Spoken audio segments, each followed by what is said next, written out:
Russo's Playbook. Alright, what's up everybody? We're back with another episode of Russo's Playbook, episode 27. We got a jam-packed show. AG here with me in studio. We got problem solved from last week. We got Hunter on the big screen. How y'all doing today? Good, man. Doing good. Living better. Nice, bright early morning out here in Maui today. It's like 8:30, so just happy to roll with my dogs. Talk about some football. Yes, sir. I'm having a good time as well. I went to college game day this weekend at Penn State. That shit was pretty lit. Penn State got the dub, so that was electric. And, other than that, we had a great NFL football Sunday. It was very exciting games. And my Ravens got the dub, so can't wait to talk about that. Finally beat the Kryptonite, the Chiefs. Yeah, Ravens got the dub. We'll definitely jump into that later on in the show. Of course, we got to stop that. Hunter's got to keep it up this week, some positivity. We got plenty of NFL injuries, and then recapping the week 2 and some of our bets we had, which me and AG were balling out with it. But let's kick it off first. So my first stop that, it's got to be the NFL referees in the Jets-Patriots game. And I get it. The Jets lost because they lost. We'll touch on that in a little bit. But, I mean, the first couple of plays of Patriots' first drive, the ball was literally stripped out, and the refs were like, nah, we blew the play dead. You're in the middle of a NFL play, an NFL tackle. Like, it's not even like he was falling down. It's not like he was standing up still and held up. You know what I'm saying? Like, they were tackling him, ripped the ball out. They're like, no, we called the play dead. Can he finish the tackle first? So, I mean, it's the same thing with the referees. All I got to say to them is stop that. And, I mean, listen, I get it. Wilson didn't have a great game. It looked ugly all around. I'm not saying they lost because of it.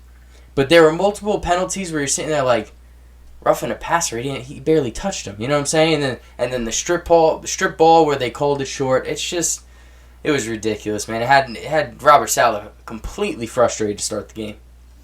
Yeah, I mean, I feel like, there's at least one game a week where you can always pick out things like that. Where it's just like, you could just tell, like, there's just bad officiating in this game. It happens all the time, I feel like. But, yeah, I mean, like you said, the Jets didn't have a great game other than that anyway, so. I think it's getting worse. I don't think it was just in the Jets game. They sucked in the Chargers game. They've sucked all. I mean, we've beaten the refs to a pulp on this show when it comes to how bad that they have been in the NFL. And from my eyes only, I mean, it's just consistently gotten worse and worse. But I can only agree with Nick a lot. Obviously, that wasn't the Jets coming out to win a game whatsoever, but the refs didn't exactly do them any kind of justice by helping them out here. Yeah, definitely for sure. And then AG, what you got for your stop that number 2? Mine is in the Texans and Browns game. So the Texans picked up 13 yards on a 3rd and 15, but the Browns were called for offsides. So if they decline it, they get the 4th and 2 because they just picked up 13 on 3rd and 15. Or if they take the penalty, they get a 3rd and 10, right?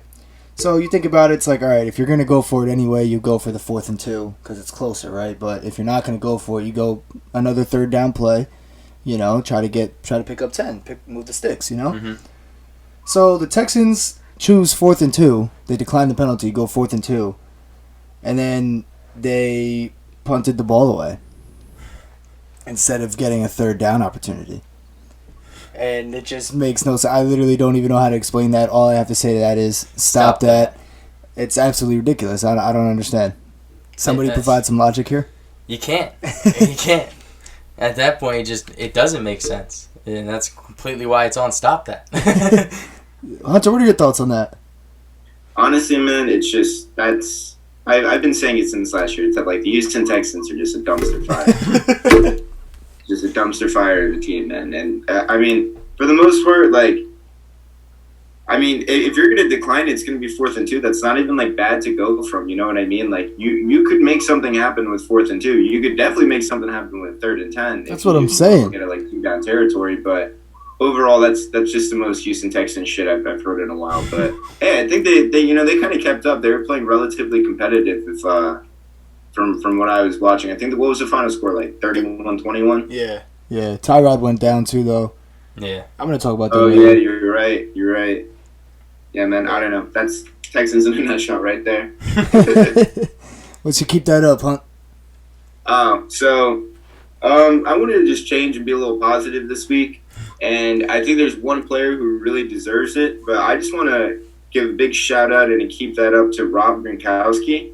If you've looked at his stats in the past 2 games, they're actually ridiculous. He's the number 1 tight end in the league right now. I would love to see Gronk keep it up. He has, I think it's like over 140 yards on 12 catches with 4 touchdowns. So every 1 out of 3 times this guy touches the ball, it's a touchdown. He has 4 red zone targets, all 4 red zone targets leading to those 4 touchdowns. So Gronk's been playing lights out, man. And this is someone who everybody always made fun of, said, there's no reason for him to be coming back. There's no reason for him to, joining up with Brady again. He was super depressed last year, saying that the only reason why Tampa brought him in was to be a blocking tight end. But look at my boy now. I got him on both my fantasy teams. He's been absolutely holding it down in the tight end position. Last week he had 29 points. This week he had 19.8. And for him playing on the Bucs with the team with just like a lot of mouths to feed, he just keeps coming up clutch, especially for Brady. So I just want to say keep that up. And, good on Gronk. I hope it just kind of transpires and keeps going on for the rest of the season for him. Yeah, definitely for sure. Gronk definitely deserves to keep it up, man. Yeah, you know what else is crazy? Brady deserves to keep it up too, low-key, because he's got 8 touchdowns through 2 games, I believe it is, and that's his that's a career high. His best start. Yeah. And he's supposed to be getting towards the end of the career, with some wash numbers and stuff. That shit reminded me of LeBron. They're oh, LeBron's washed up, and then you look at some numbers from last year compared to his prime, and it's he's down maybe 0.7 points and 0.3 assists. He's still putting up those numbers, and Tom Brady's better than he's been before. He's got way better weapons though this year, but Yeah, but I mean, and the chemistry's he's still there now. slinging it though. Yeah. Still slinging it for sure. They're dangerous, man. Yards, he was 26 for 32 or something that with 5 touchdowns. Bro, the GOAT is still here. He ain't going freaking nowhere. That team's dangerous. That team's dangerous. But let's run through some injuries real quick because we had plenty through the league. So we had T.J. Watt, Tyrod Taylor, Bradley Chubb, Tua. Wentz went down. He actually sprained both his ankles. Reports came out today. Nico Collins, Taylor Lewan went down in warm-ups. You had Josie Jewell, the linebacker for the Broncos. He was a star coming up. He got hurt. Jarvis Landry, Darrell Henderson, Trey Sermon, Amendola, Jermichael Hasty, Deontay Johnson, and Andy Dalton went down. That's a lot of injuries for week 2, man. Sheesh. Yeah. A lot of injuries. Injury bug hit the entire league. Yeah, for sure. But we'll jump into week 2 of the NFL. So New York, they have some problems. Jets and Giants both starting out 0-2. Giants have done it the last 5 years straight. Jets have done it 4 of the last 5 years. When's New York going to turn it around, bro? I mean, I get you're a Ravens fan, but I'm a Jets fan, and we got plenty of Giants fans. When's somebody going to start winning? Man, dude, I've been hoping that it's Zach Wilson, but he didn't have a great showing yesterday. No, not at all. 210 yards, 4 interceptions, no touchdowns. Dude, I would answer that question, Russo, but what am I going to say? In 3 years, the New York teams will be, a problem. Then I start sounding like you Jets fans. What we've been saying for 3 years. So I'm saying, I don't want to start sounding like these Jets fans, That's Hunter, facts. so I can't even answer that. What do you got, Hunt? Yeah. What do you think? Honestly, man, my whole thing is it all has to do with the front office for both of these teams. Now, 100%. I think the Jets have been doing a hell of a better job than the Giants have. They picked up Saleh. I thought that was a great choice for head coach. I think we can all be in agreement when we say we hate David Gettleman for the Giants. He needs to go. That's something we've been preaching about for a while. No, you guys got it all wrong. He's great. It has nothing to do with players, man, because both of these teams are stacked out with talent, or above average talent, I should say. They should be winning games. Maybe they aren't the best teams on paper in the league, but they've been working on those rosters for a while now. Now, if you look at the Giants wide receiver core, that's a dangerous wide receiver core. They have one of the best running backs. What do they lack? Offensive line. It's always been that way. Hell, even their defense, I would give the Giants' defense a shot over some other players in the league. I think that they can hold their own. Jets-wise, the Jets have a lot of good pieces as well. They just don't have any depth. anytime someone goes down on the Jets, it's just a head scratcher of who they're going to put in, and the people they put in, I've never even heard of these guys a day in my life. But when it all comes down to it, it's been the same issues. It's been the same drafting issues for the Giants. They won't touch an offensive lineman. For the Jets, it's players that they can't hold on to. I mean, both teams are actually 31st and 32nd when it comes to holding on to their first-round players in the past 10 years. So because of that, I mean, it's just been a downfall for them, and they need changes for coaches, GMs, everything in between, in order to kind of, switch up the locker room a little bit, switch up the morale, switch up the goals with the teams. Right now, I think the Jets have the lead when it comes to that, because I'm a firm believer that Robert Saleh can and will turn this team around. Nothing happens overnight. It's going to be a super long season for you guys, especially with the way that Zach's been playing in his first couple games. But there's still promise within that team. And if there's one coach who's going to figure out how to get it done, it's going to be Saleh for them. But this is kind of like I don't want to call it a wash year, because it shouldn't be a wash year. But it's a year to figure out a lot of things for both teams, that's for sure. But for the Jets, it's more like a learning curve. And for the Giants, it's like you already know what you needed to work on. You just chose to not do it. So, you made your bed. Now you got to just sit in it, kind of thing. But that's my standing point on it, man. And that's New York sports in a nutshell. We talk about it all the time. The press, the media, every single one of these players alive, breakfast, lunch, and dinner. But until they figure that out, man, it's not going to happen. So, what's that? I was going to say, the Jets, I mean, and this is the thing with the Jets. I mean, they got a young team. They're playing all rookies. And everybody actually showed up to play yesterday, except for Zach Wilson. And that's the thing that hurts, because I don't know if you guys fully watched the game, but obviously I'm down here diving into it. Got the Jets helmet on and everything. I mean, he literally did not want to take the short, easy throws. Yeah. There were multiple times where he could have just dumped it down, and we would have got 5 to 10 yards every time. But instead, he tried forcing it, tried going for the big play, and he got picked off 4 times for it. And that's where, how do you not sit him down and go, Zach, look underneath, they're right in front of you. That's it. Show him the replay on the tablet. He's right in front of you. Stop looking deep. Run some different plays so he only can throw short. Do something. Because how do you come back here every time your defense makes a stop now and send him back out and make him try and read the same things he was just having trouble with? Do some easier throw. Do some slants, hitches, anything, drags, whatever you need to do. But stop making him try and read that second level of defense when you could get him on that first level. Have the easy throws in the flat. It's simple, and I just felt like the team could not communicate that with Zach Wilson. Zach Wilson would not get it through his head. And it sucks because, like I said, the whole team played well yesterday. The defense, we're talking about corners you guys don't even know of. We got a 6th-round pick starting. Brandon Eccles, he's like 5'11", 190 pounds. Like, we got Bryce Hall's in his second year. He was drafted 6th round.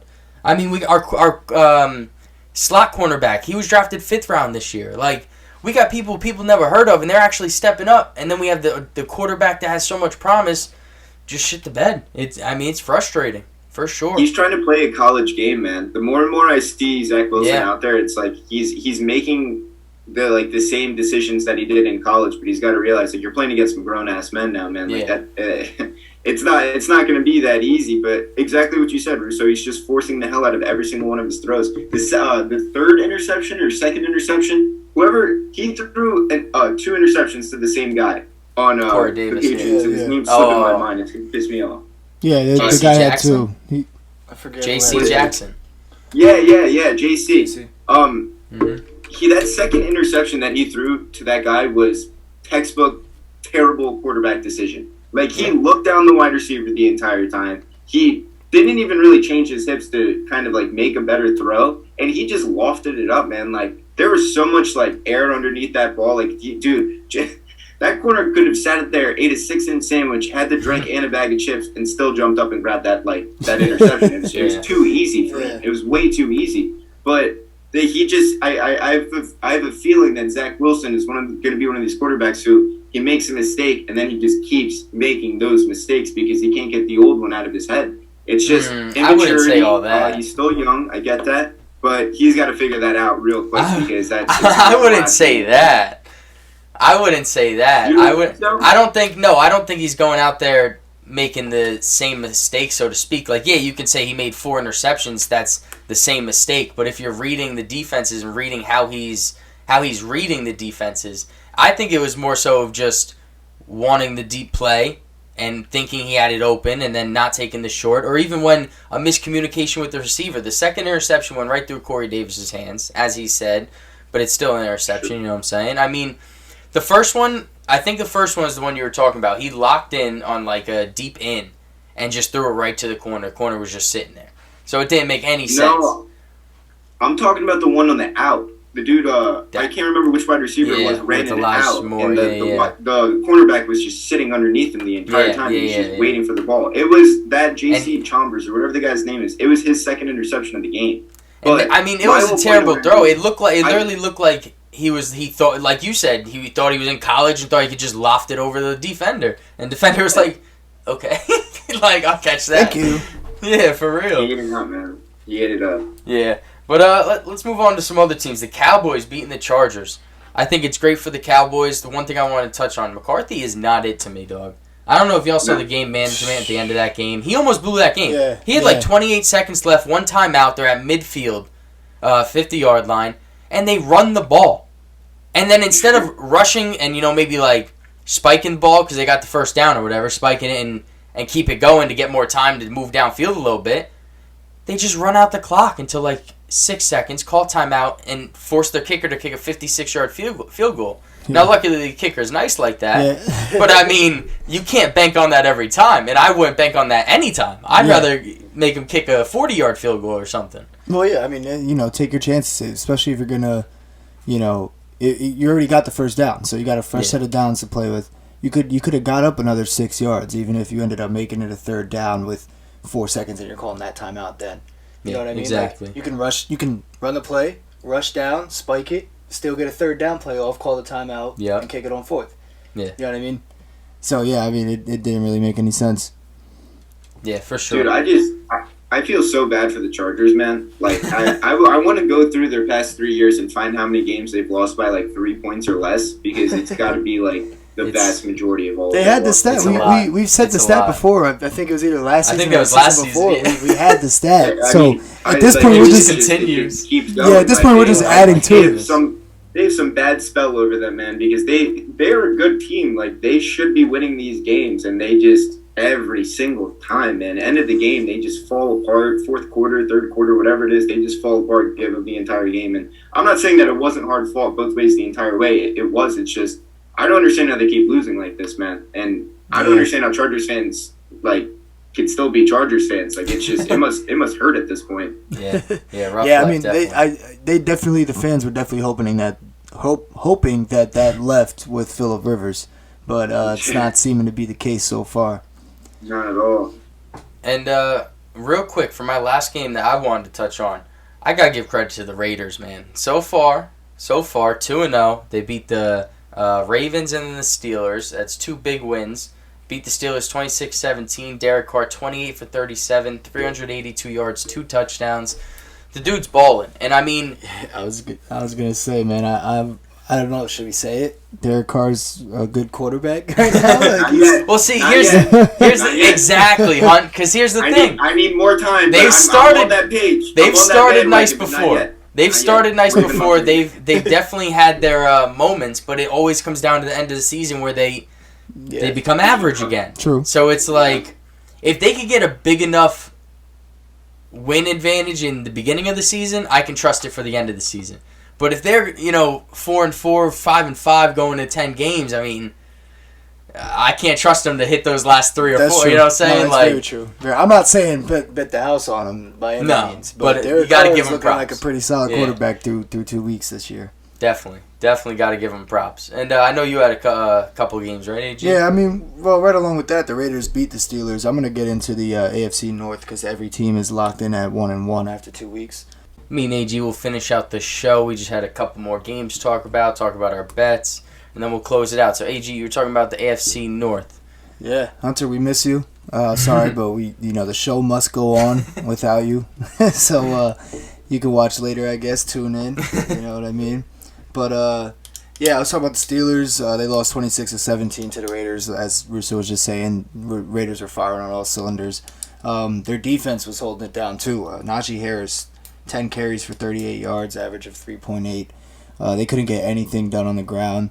Ben had, I think, 295 passing yards, a touchdown, and an interception. Like we said earlier, Deontay Johnson got hurt.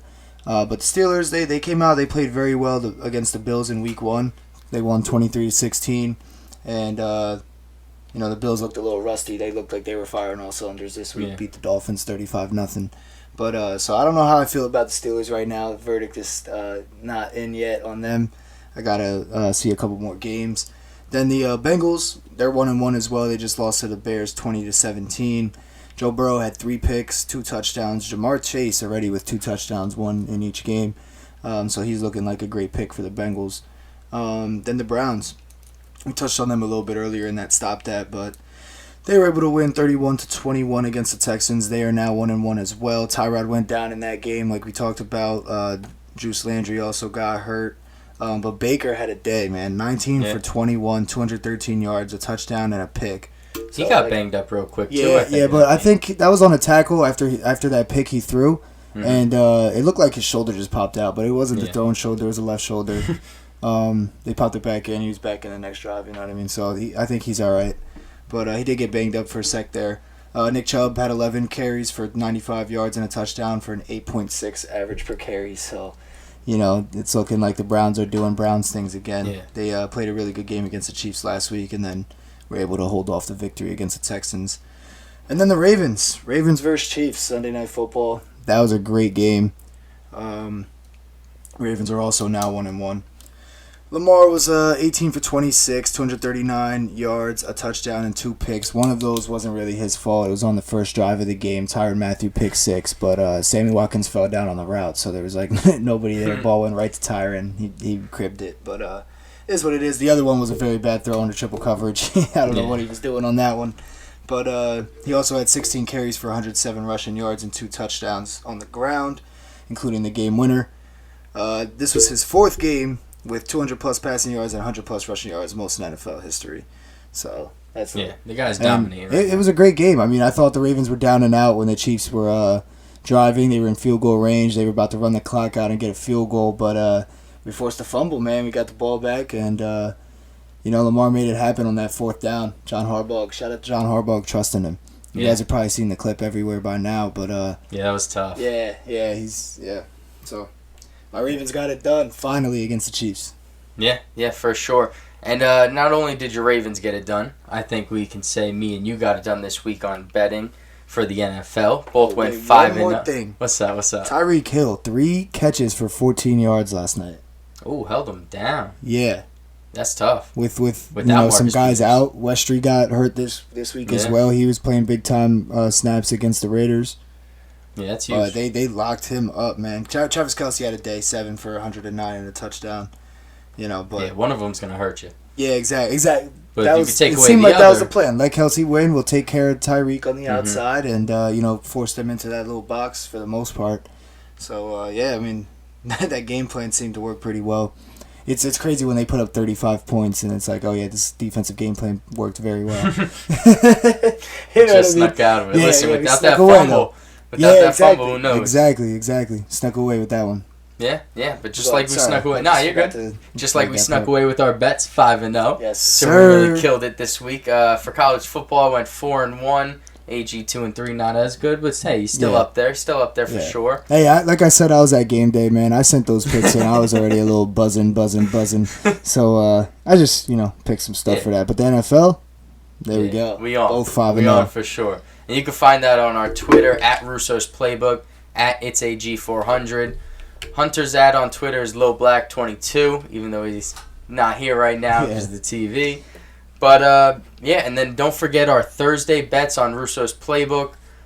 You can add in pick one bet. We'll do up to 5 bets for the fans. First 5 people that reply, we'll put in a parlay. And we'll pay you money if you win. So don't forget to look out for that Thursday, Wednesday nights. Last week when we did that, it was the parlay went 3 and 2. So 3 out of 5 hit. 2 of them didn't hit. If those 2 would have hit, everybody would have got paid out $325, I believe it was, Sir. based on what the parlay and the odds were. But we're gonna throw 15 of our own money, 5 each, me, Hunter, and Nick. And if you guys win, it's your money. So definitely jump in and participate on that. Find that on the Twitter, like he said. Yeah, at Russo's Playbook. You could also find this episode on YouTube, Apple Podcasts, Spotify. Read up on the blogs. We're going to be putting out power rankings every Tuesday for the NFL at Russo'sPlaybook.com. We'll catch you guys again next week.